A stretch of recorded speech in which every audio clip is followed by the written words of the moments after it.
Dans les vidéos précédentes, nous avons vu comment procéder pour évaluer l'intensité de chacune des forces concurrentielles composant le modèle des 5 plus une force de porteur. Nous allons voir maintenant ce que l'on peut tirer comme conclusion de ce type d'analyse.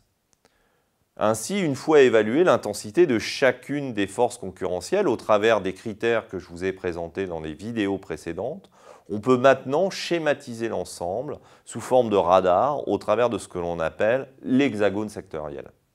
Cette représentation permettra de visualiser l'attractivité du secteur.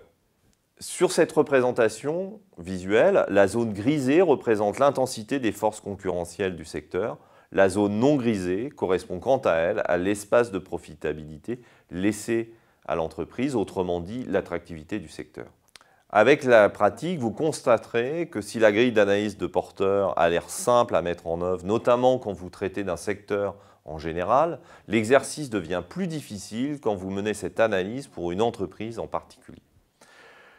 Dans ce cas, il s'agit bien souvent de relativiser le raisonnement en fonction des spécificités et des caractéristiques de l'entreprise, comme sa taille ou son pouvoir de marché par exemple. Ainsi, par exemple, le raisonnement sur le pouvoir de négociation avec les fournisseurs ne sera pas le même selon que vous menez l'analyse pour le leader du marché ou pour un acteur de moindre importance. Mener ce type d'analyse requiert de votre part à la fois rigueur et bon sens. Mais les 5 forces de porteurs peuvent être également mobilisées pour identifier les facteurs clés de succès en œuvre sur le marché sur lequel évolue votre entreprise.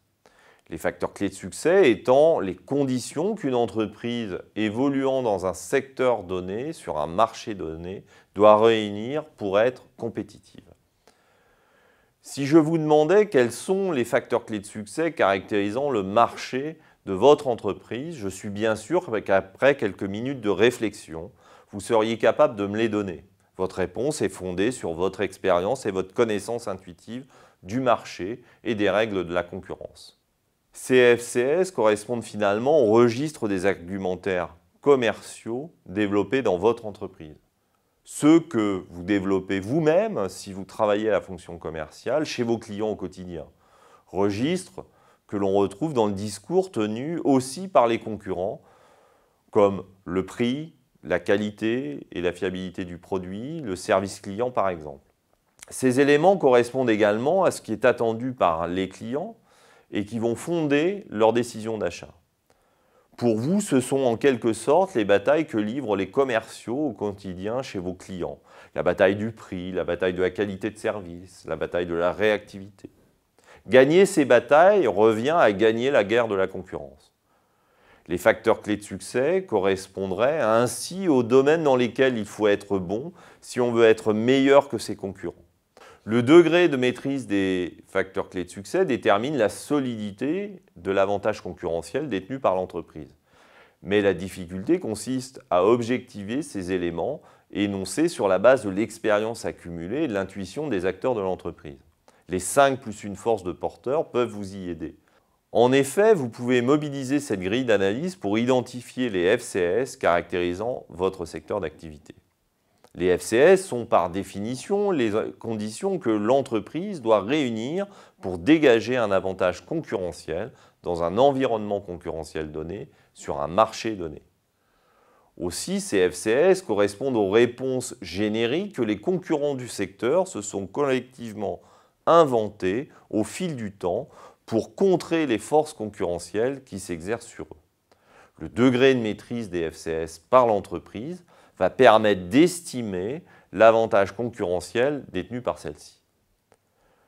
Ainsi, du point de vue de la méthode, une fois évaluée l'intensité de chacune des forces concurrentielles selon les critères décrits précédemment, vous identifierez les FCS qui sont autant d'éléments permettant de contrecarrer ces forces concurrentielles.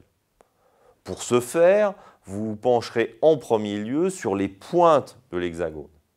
En effet, c'est a priori là où les forces concurrentielles sont les plus intenses que les facteurs clés de succès ressortent de manière la plus évidente. Cette démarche nécessite de votre part une bonne connaissance du secteur, de la dynamique concurrentielle qui règne, de la logique du marché et des attentes des clients.